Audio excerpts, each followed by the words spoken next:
திருச்சபையில் ஒரு ஒரு பொண்ணு, ரொம்ப நல்ல பொண்ணு, ரொம்ப நல்ல ஃபேமிலி. எனக்கு பர்சனலாக நல்லா தெரியும், அவளை ரொம்ப நல்லா தெரியும். நிறைய நிறைய பிள்ளைகளை ஆண்டவர்களை வழி நடத்தி இருக்கிறாங்க. அப்போ அவளுக்கு வந்து ஒரு மாப்பிள்ளை என்கிட்ட கேட்குறாங்க ஃபோன் பண்ணி, இந்த மாதிரி உங்கள் சர்ச்சில் வந்து ஒரு பிள்ளை இருக்குது இல்லை, அந்த பிள்ளைய வந்து நாங்கள் கல்யாணம் பண்ணிக்கலாம்னு நினைக்கிறோம் அப்படின்னு கேட்குற அந்த ஃபேமிலி வந்து ரொம்ப வெல்ட்ருவான ஃபேமிலி. அந்த பையன் பார்த்தீங்க அப்படின்னு சொன்னோம், அவ்வளோ பெரிய நல்ல பையன், கோடீஸ்வரனான பையன், ஒழுக்கம் உள்ள பையன், ரொம்ப நல்ல ஃபேமிலி கேட்குறாங்க. உடனே நான் என்ன மனசில் நினைக்கிறேன்னா, சே இந்த பிள்ளைக்கு வந்து இவ்வளோ ஒரு நல்ல வாழ்க்கை நான் அமையணும்னு நினைக்கலையே, ரொம்ப நல்ல வாழ்க்கை, ரொம்ப சந்தோஷம், அவள் பட்ட கஷ்டத்துக்கு அவள் பண்ண ஜபத்துக்கு இந்த மாதிரி அமைஞ்சிருக்குது.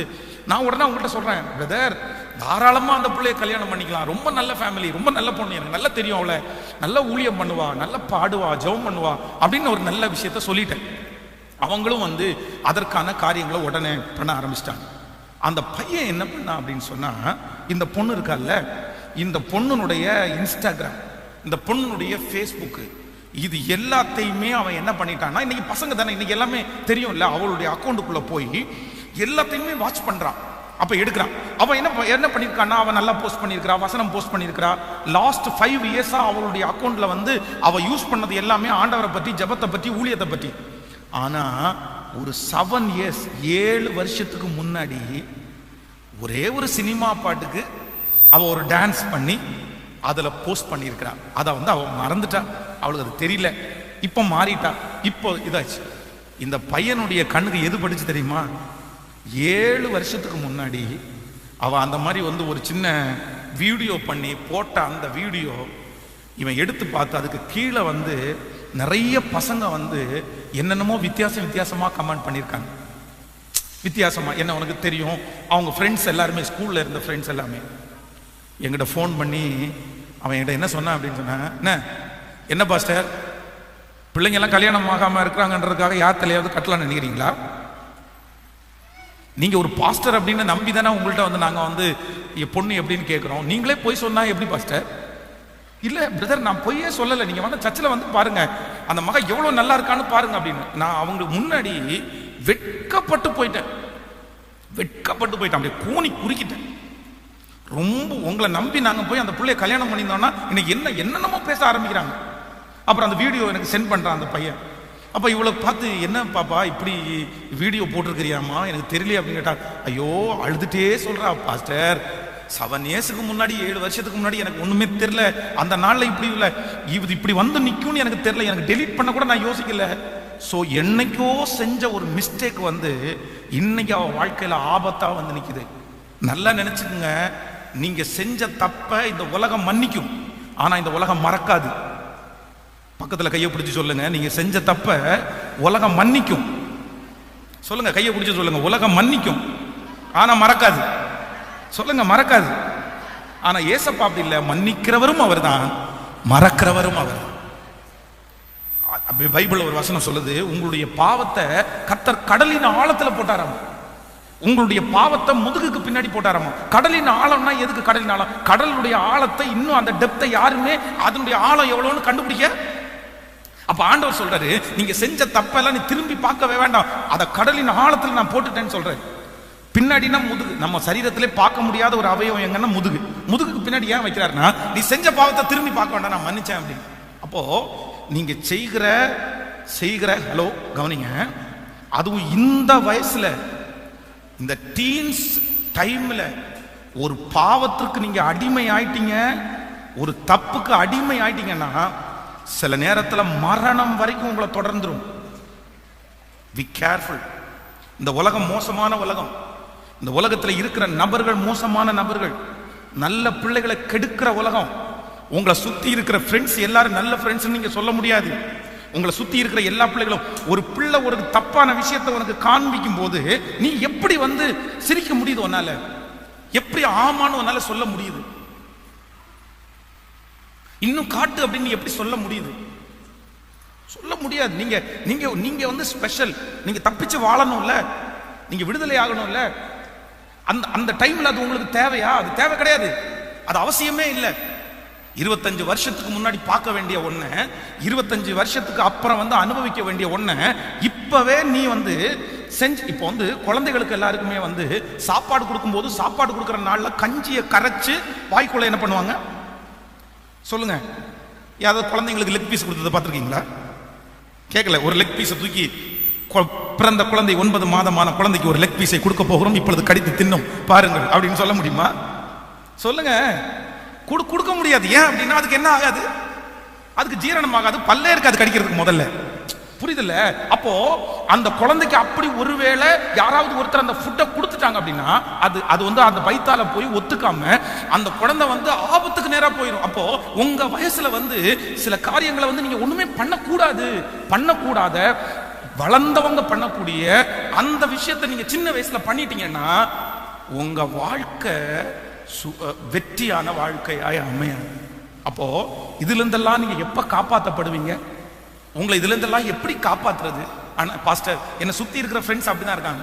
நான் ஸ்கூல்ல போனா தப்பு பண்றேன், என்னை சுற்றி 4-5 ஃப்ரெண்ட்ஸ் வந்து அப்படி தப்பு பண்றேன் அப்படின்னு இருக்கிறவங்க எல்லாம் நான் சொல்றேன், உங்களை காப்பாத்துறது யாரு இருக்கா அப்படின்னா நான் நம்புறேன், ஏசப்பாட்ட நீங்க பேச ஆரம்பிச்சிட்டீங்கன்னா, ஏசப்பாட்ட பழக ஆரம்பிச்சிங்கன்னா கண்டிப்பா ஏசப்பா உங்களுக்கு என்ன பண்ணுவாருன்னா உங்களுக்கு சொல்லி தருவாரு, உங்களோட பேசுவார். நன்மை எது தீமை எதுன்னு உங்களுக்கு அண்டர்ஸ்டாண்ட் ஆயிடும், உங்களுக்கு புரிஞ்சிடும். இது தப்பு இது சரின்ற மனசாட்சி உங்களுக்கு வந்துடும். எப்ப வரும் அப்படின்னு சொன்னா நீங்க வாயை திறந்து என்ன பண்ணணும் அப்படின்னு சொன்னா, சோ ஏசப்பா என் கூட நீங்க என்ன பண்ணுங்க அப்படின்னு சொன்னா, என் கூட பேசு, என் கூட பேசு, என் கூட பேசு. சோ பைபிள்ல ஒரு வசனம் சொல்லுது, நான் உனக்கு போதித்து நீ நடக்க வேண்டிய வழியை உனக்கு காட்டுவேன், உன்மேல் என் கண்ணை வைத்து உனக்கு. சத்தமா சொல்லுங்க. சோ என்ன எங்க அப்பா கண்ட்ரோல் பண்ண மாட்டாங்க. ஏன் அப்படின்னு சொன்னா எங்க அண்ணன் எங்க அண்ணன் இருக்கான்னு வைங்களேன், சனிக்கிழமை ஆயிடுச்சுன்னா ஸ்கூல் லீவா, காலையில ஒரு 8-8:30 மணிக்கு வீட்டை விட்டு கிளம்பிடுவோம். 8:30 மணிக்கு வீட்டை விட்டு கிளம்பிட்டான் அப்படின்னு சொன்னா மார்த்தாண்டத்துல 2 தியேட்டர் இருக்கு. இவன் என்ன பண்ணுவான்னா ஸ்ட்ரெயிட்டா படம் பார்க்க போயிடுவான். ஒரு நாள்ல 4 படம் பார்த்துட்டு அதுக்கப்புறம் தான் வீட்டுக்கு நைட்டு 11 மணிக்கு வருவான். ஆனா எங்க அம்மா எங்கடா போயிட்டு வந்த அப்படின்னு வாயை திறந்து கேட்டா அப்படியே வாயை திறக்கும் போதே எதுல தான் திறப்பான்னா கெட்ட வார்த்தையில தான் திறப்பான். வாயை திறக்கும் போதே கெட்ட வார்த்தையில ஆரம்பிப்பான். அந்த கெட்ட வார்த்தையை கேட்ட உடனே எங்க அப்பா அம்மா அமைதியாயிடுவாங்க.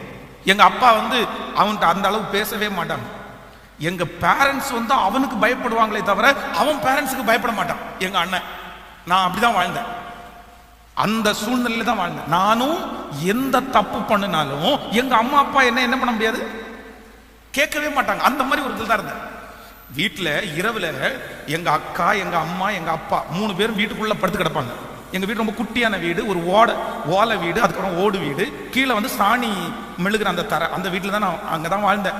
நான் வந்து காலேஜ் வர்ற வரைக்கும் அப்படிப்பட்ட ஒரு வீட்டில் தான் நான் குடியிருந்தேன். நாங்கள் ரொம்ப கஷ்டப்பட்ட ஒரு குடும்பம். அப்போ எங்க அம்மா அப்பா எங்க அக்கா வீட்டுக்குள்ள படுத்து கிடக்கும் போது நான் எங்க படுத்து கிடப்பேன்னா வெளியில, அவங்க வந்து வீட்டுக்குள்ள தாழ் போட்டுருவாங்க. நான் ராத்திரி எங்க போயிட்டு வந்தாலும் என்ன ஸ்டிக் பண்ற அளவுக்கு எங்க வீட்டுல யாருமே கிடையாது. இதுவும் சவந்தெல்லாம் படிக்கும்போது பாத்தீங்கன்னா செங்கல் சூளைக்கு போயிட்டு 20 ரூபா 30 ரூபா வாங்கி சம்பாரிச்சுட்டு எங்க அப்பா அம்மாவிட்ட கொடுப்பேனா, அவ்வளவுதான் வாயே மூடிடுவாங்க. சம்பாரிச்சு மட்டும் கொடுத்துட்டோம்னா நான் என்ன தப்பு பண்ணாலும் எங்க வீட்டுல யாருமே கேட்க மாட்டாங்க. அந்த மாதிரி ஒரு வீட்டில் தான் நான் வளர்ந்தேன். ஆனா உண்மையிலே சொல்றேன், எனக்கு எங்க அப்பாவுடைய பயம் எனக்கு இல்லையே, எங்க அம்மாவுடைய பயம் இருந்துச்சோ இல்லையோ, எனக்கு யாருடைய பயம் இருந்துச்சுன்னா, என்னை யார் பார்க்கறான்னா என்னை ஏசப்பா பார்க்கறாரு, என்னை ஏசப்பா பார்க்கறாரு, என்னை ஏசப்பா பார்க்கறாரு. எனக்கு ஃப்ரீடம் தான், என்னை கண்ட்ரோல் பண்றதுக்கு யாருமே இல்லை தான். நான் தப்பு பண்ணா மொபைலுக்கு எதுவுமே செய்ய மாட்டாங்க தான். ஆனா எனக்கு உள்ள ஒண்ணு இருந்துச்சு, என்னை யார் பார்க்கறாருன்னா. ஸோ இன்னைக்கு இந்த ஜபத்தில் இருக்கிற ஒரு சிலர்லாம், இந்த நம்ம பக்கத்து ஏரியா தம்பிங்க எல்லாம் நிறைய பேர் நீங்கள் வந்திருக்கிறீங்க. உங்கள் அப்பா வேலைக்கு போனதுக்கப்புறம் உன்னை கவனிக்காமல் இருக்கலாம். உங்கள் அம்மா வந்து இன்னைக்கு நீ இந்த விபிஎஸ் முடிச்சுட்டு போகலைன்னா கூட நீ 4 மணிக்கு போனால் கூட அவங்க ஒன்றும் உன்னை கேர் எடுக்காத மாதிரி ஒரு சூழ்நிலையில் கூட நீ இருக்கலாம். நீ என்ன பார்க்குற, எங்கே போகிற, எதை செய்கிற, எதையுமே. ஆனால் ஒன்று நீ நினச்சிக்கோ, உன்னை யார் பார்க்குறா அப்படின்னு சொன்னால் உன்னை ஏசப்பா என்ன பண்ணுறாங்க அப்படின்னா பார்க்குற. நான் உனக்கு போதித்து நீ நடக்க வேண்டிய வழியை உனக்கு காட்டுவேன். எல்லாரும் என்ன செய்ய போறோம்னா என் கூட பேசுங்கப்பா, என் கூட பேசுங்கப்பா, எனக்கு சொல்லித்தாருங்க. நன்மை எது தீமை எதுன்னு பார்க்கக்கூடிய ஒரு ஞானத்தை எனக்கு கண்டுபிடிக்கக்கூடிய கிருபை தாங்க. என்கிட்ட வந்து பேசுறவன் யார் நல்லவன் யார் கெட்டவன் அடையாளம் கண்டுபிடிக்கக்கூடிய கிருபை தாங்க. இது சரியா இது தப்பா அதை டிசைட் பண்ணக்கூடிய ஒரு பவரை எனக்கு தாங்க. எனக்குள்ள வாங்க, என்ன நடத்துங்க, எனக்கு சொல்லித்தாங்க, எனக்கு கத்துத்தாங்கன்னு நீங்க மட்டும் கேட்டீங்க அப்படின்னு சொன்னா கண்டிப்பா சொல்றேன், இந்த வாழ்க்கையில நீங்க ஒரு பெரிய வெற்றி உள்ள நபராய் மாற்றப்படுவீர்கள். ஆமென். ஸோ ஏசப்பா வந்து கிறிஸ்டினோட தான் பேசுவாரு. எங்கூட எல்லாம் எப்படி ஏசப்பா பேசுவாரு? எனக்கெல்லாம் தெரியாது ஏசப்பா பற்றி. நான் ஏசப்பா பிள்ளை இல்லை, நான் ஒரு இந்து, நான் ஒரு முஸ்லீம், எனக்கு பைபிளை பற்றி எதுவுமே தெரியாது, எங்கள் அம்மா கிறிஸ்டின் இல்லை அப்படின்லாம் கூட யாராவது இருக்கலாம். இல்லை இல்லை, ஏசப்பா வந்து மதம் சம்பந்தப்பட்ட கடவுள் அல்ல, எல்லாருக்கும் அவர் ஒரே தெய்வம். ஆமென் சொல்லுங்க பார்க்க. ஸோ எல்லாருமே எத்தனை பேருக்கு புரியுது? இப்போ எல்லாருமே கண்ணை மூடி ஒன்று மட்டும் சொல்ல போகிறோம், என் கூட பேசுங்க ஏசப்பா, என்னை நடத்துங்க ஏசப்பா, என் வாழ்க்கையை உங்க கையில நான் தர்றேன், எனக்கு ஞானத்தை தாங்க ஏசப்பா, எனக்கு கண்டுபிடிக்கக்கூடிய கிருபையை தாங்கப்பா, எது நல்லது எது கெட்டதுன்றதை கண்டுபிடிக்க கிருபை தாங்கப்பா. எல்லாரும் கண்ணை மூடி